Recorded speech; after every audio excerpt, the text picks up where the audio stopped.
Hi, I'm Lars Klint, and I'm here with Duncan Hunter today, and we're going to be talking about Angular testing. And I'm not an Angular developer.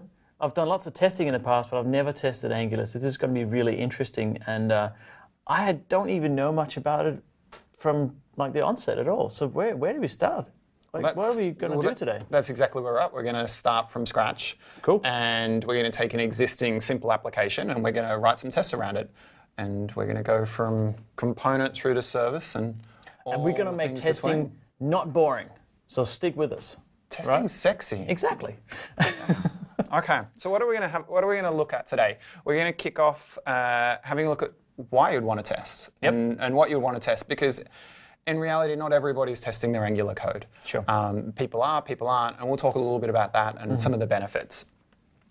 We'll have a look at the sample application we're going to test. We're not going to write that, but it's a nice simple application that kind of shows you all of the things you're going to need to know about testing in your first week or two of testing Angular. Okay. Then we're going to have a look at all the different testing tools, because you've got to make some choices around what tools you're going to choose as a team. Yeah. Even though there's like a default set from the Angular team, there's some choices. So we'll have a look at those.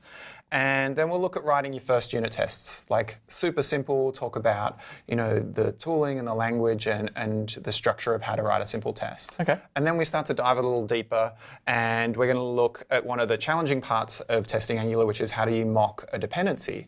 So if you're testing a component and it depends on a service, how do you deal with that? Because that can be one of the challenges of getting into testing. Yeah, because you easily get into integration testing then, right? Yeah, exactly. Yeah. And then you want to test the smallest part possible, but maybe you don't, and there's flavors of that. So we'll talk about that. Okay. The different opinions from different people. And then we'll look at how do you configure an Angular test bed. So in the new versions of Angular, Angular 2 or higher, which is what we're talking about today, we'll be using Angular 5, but the testing's been pretty stable for a fair bit of time. Okay.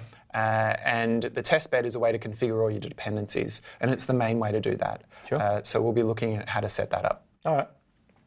And then we'll look about how do you deal with asynchronous activity in your test, because that's always been tricky and difficult. And we'll look at two of the most common helpers you'll use from the Angular team. One's called async and one's fake async. So we'll write some tests fake using async. Fake async. So that's a good name. Yeah. So we'll look at using some of those helpers from the Angular team. Okay.